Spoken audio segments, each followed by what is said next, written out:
La Revolución Francesa fue el cambio político-social más importante que se produjo en Europa a finales del siglo XVIII. Fue un periodo violento en el que se derrocó el antiguo régimen, para acabar instaurándose un nuevo régimen donde la burguesía, apoyada en ocasiones por las masas populares, se convirtió en la fuerza política dominante. Veamos los detonantes que iniciaron esta revolución. Siglo XVIII. Nos hallamos en Francia. La corriente de pensamiento vigente es el pensamiento ilustrado. Las ideas de gente como Voltaire, Rousseau, Montesquieu han hecho mella en la sociedad. Sostenían que el conocimiento humano podía combatir la ignorancia, la superstición y la tiranía para construir un mundo mejor. Este tipo de pensamiento se expandió a través de reuniones realizadas en casas de gente adinerada, en las que participaban intelectuales y se hablaba de filosofía, política y literatura. Se leía la enciclopedia, una iniciativa de Diderot y d'Alembert que contó en sus sucesivas publicaciones con numerosos colaboradores que escribieron miles de artículos para dejar plasmado el pensamiento ilustrado. La enciclopedia contribuyó al descrédito del sistema. Una sociedad culta que piensa por sí misma era la mejor manera de asegurar el fin del antiguo régimen. Los principios basados en la razón, la igualdad y la libertad estaban presentes en la mentalidad de los franceses. No solo de los franceses, las ideas ilustradas se habían extendido por Europa y sus colonias.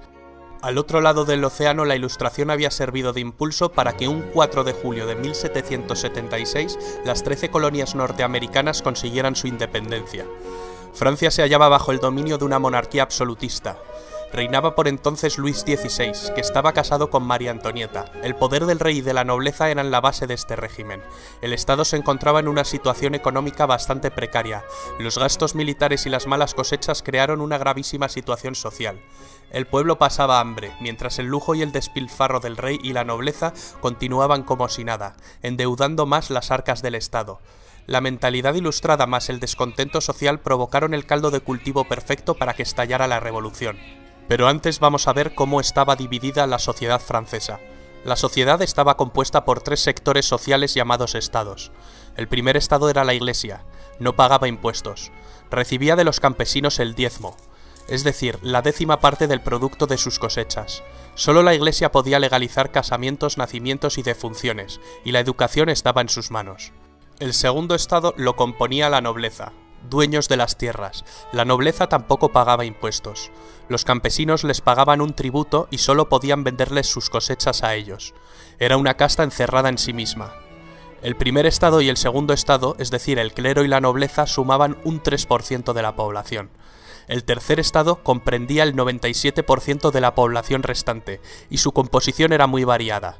Por un lado estaba la burguesía, formada por los ricos comerciantes y banqueros, los profesionales liberales, médicos, abogados, también por artesanos y pequeños comerciantes. Por otra parte existían campesinos libres, pequeños propietarios, arrendatarios y jornaleros.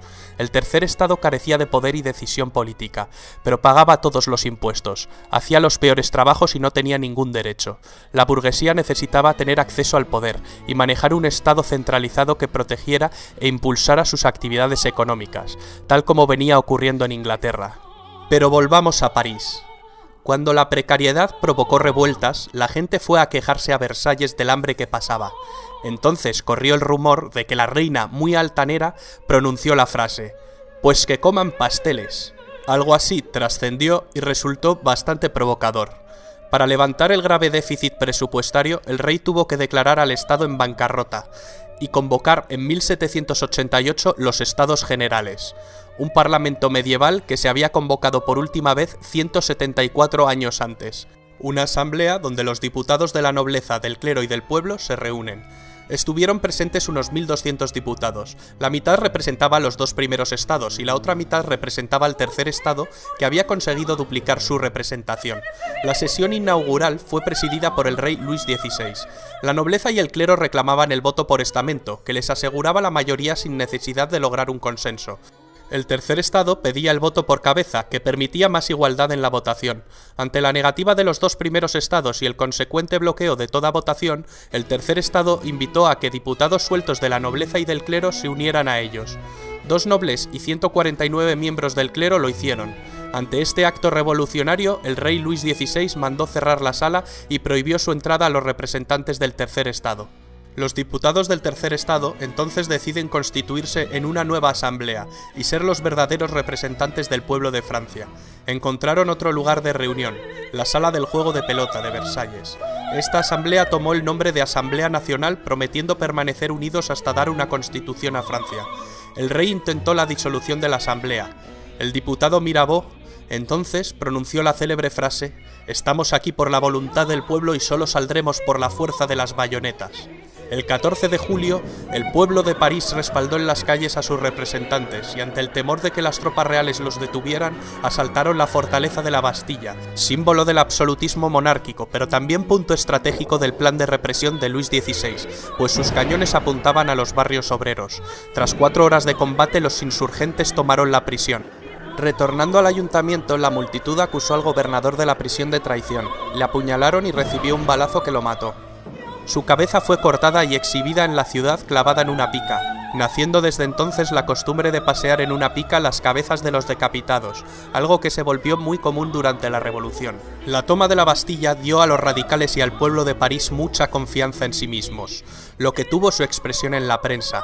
Jean-Paul Marat, un médico que fundó un periódico de enorme éxito, se convirtió en la voz de la revolución y en una especie de líder del proletariado con su continua hostigación a los ricos. El rey acabó cediendo e invitó a la nobleza y al clero a que se unieran a la nueva Asamblea Nacional. La Asamblea adoptó el nombre de Asamblea Constituyente. Entre las labores que llevaría a cabo la Asamblea Constituyente destacan la aprobación de la Declaración de los Derechos del Hombre y del Ciudadano, la supresión del feudalismo, la apropiación de los bienes de la Iglesia, la constitución civil del clero, la libertad de prensa y, por supuesto, la redacción de una constitución. En esta asamblea se sentaban a la derecha los que defendían una monarquía parlamentaria. A la izquierda, partidarios de una república, se sentaban los que representaban los intereses de las clases medias y populares. Así nace la definición ideológica del concepto entre ser de derechas o de izquierdas. A finales del mes de septiembre de 1789, en París circulaba el rumor de que el rey estaba formando sus tropas, y los periodistas, con Marat a la cabeza, azuzaron a la gente con el fin de que reaccionase. La gente marchó a Versalles, acampó, organizó revueltas a las afueras de Palacio e incluso un grupo de mujeres entró en Palacio y decapitó a miembros de la Guardia Real. Después exigieron al rey que trasladara su residencia de Versalles a París, y así lo hizo. Una gran multitud desfiló a París y el rey tuvo que alojarse en el Palacio de las Tullerías. Era una manera de tenerle más controlado y poder someterlo a la voluntad popular. La Asamblea Constituyente, que trasladó también su cámara a París, consigue aprobar la Constitución en 1791. Francia funcionaría como una monarquía constitucional. La Constitución establece que la soberanía reside en la nación y ya no en el rey. Al rey no le queda otra que aceptar la Constitución. Con su poder enormemente debilitado, el rey empieza a pergeñar un plan para recuperar su poder. Sabe que solo puede hacer esto con la ayuda de un ejército extranjero. Su plan es escapar de las Tullerías para alcanzar la frontera más cercana. El rey y la reina se disfrazan de criados y escapan durante la noche. Cuando están a punto de alcanzar la frontera con Austria, su plan fracasa. Les descubren y les apresan. En este momento, el doctor Guillotin había propuesto un sofisticado método de decapitación que presenta a la asamblea. El periodista Marat, entusiasmado con este artefacto, apoda al aparato guillotina. Acabará teniendo un papel muy importante. Con los reyes presos y por miedo a un ataque inminente, la asamblea se anticipa y declara la guerra a Austria, el país de la familia de María Antonieta. Pronto Prusia se une a Austria. El 10 de agosto de 1792, las masas asaltaron el Palacio de las Tullerías y la Asamblea Legislativa suspendió las funciones constitucionales al rey. La Asamblea acabó convocando elecciones con el objetivo de configurar por sufragio universal un nuevo parlamento que recibiría el nombre de Convención Nacional. Aumentaba la tensión política y social en Francia, que además se encontraba en guerra e iba cediendo territorios ante sus enemigos. El nuevo parlamento elegido, compuesto fundamentalmente por los jacobinos con Robespierre a la cabeza y los girondinos de corte más moderado, deciden abolir la monarquía y proclamar la república. Abren un juicio al rey por traición que finalmente es condenado a muerte. Muere ejecutado en la guillotina. La reina María Antonieta acabaría corriendo la misma suerte y sería ejecutada más adelante. La revolución se había radicalizado. Durante este periodo se produjo el ajuste de cuentas entre los jacobinos radicales y los girondinos moderados. El sanguinario Marat arremete en su periódico contra los moderados y publica listas de supuestos traidores a la revolución. Esto acabaría con Marat asesinado, mientras se daba un baño en su casa. La consecuencia: Marat se convirtió en un mártir, en una leyenda de los radicales. La Convención Nacional redactó una nueva constitución. Creó también un nuevo calendario, según el cual el año 1792 se convertiría en el año 1 de su nueva era. Cambiaron los nombres de los meses: floreal, brumario, germinal. Se quitó la semana con el fin de suprimir las connotaciones religiosas del domingo y cada mes se dividiría en 3 periodos de 10 días. Los grandes oradores Robespierre y Danton son las figuras revolucionarias que cobraron más protagonismo en este momento. El poder legislativo de la nueva república estuvo a cargo de la Convención, mientras que el poder ejecutivo recayó sobre un órgano de nueva creación, el Comité de Salvación Pública, con el fin de salvaguardar la República. Este órgano cayó bajo el mando del jacobino Robespierre. Los jacobinos desataron lo que se denominó el Reinado del Terror, entre 1793 y 1794, una especie de dictadura jacobina. El experimento republicano francés acabó evolucionando en un régimen terrorista. Entre 10.000 y 40.000 personas fueron guillotinadas ante acusaciones de actividades contrarrevolucionarias. Los inclementes responsables del terror sirvieron mal a los ideales que decían defender. Sacerdotes y miembros de la nobleza fueron guillotinados.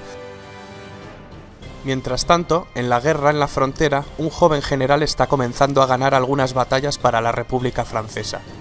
Se llama Napoleón Bonaparte, pero en el interior una rebelión que llegó a convertirse en una verdadera guerra civil enfrentó a los partidarios de la Revolución Francesa y a los contrarrevolucionarios. Se denominó la Guerra de la Vendée.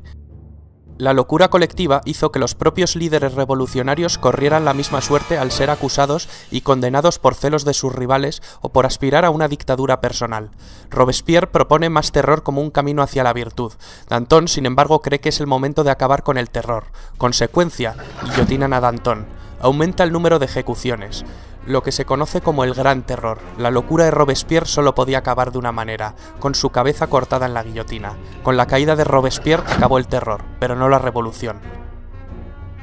Finalmente, en un intento de moderación, en 1795 se promulgó la nueva Constitución del año 3, que había elaborado y aprobado la Convención durante los meses anteriores. Se trataba de una constitución muy diferente a la de 1793, y en esencia volvía a los principios de la Constitución monárquica de 1791.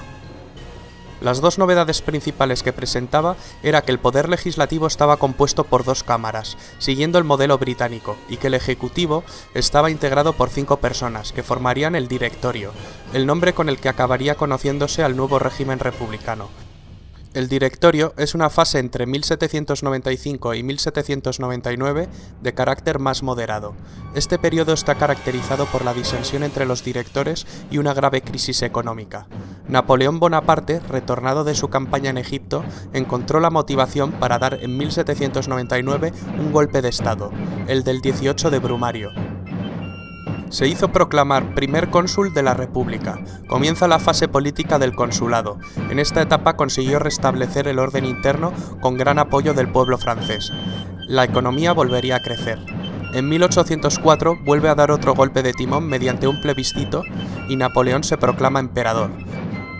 Para muchos historiadores aquí acabó la revolución, pero el grito de la revolución aún pervive hoy en día en todas partes: libertad, igualdad y fraternidad. Estas palabras cambiaron la historia de Occidente para siempre.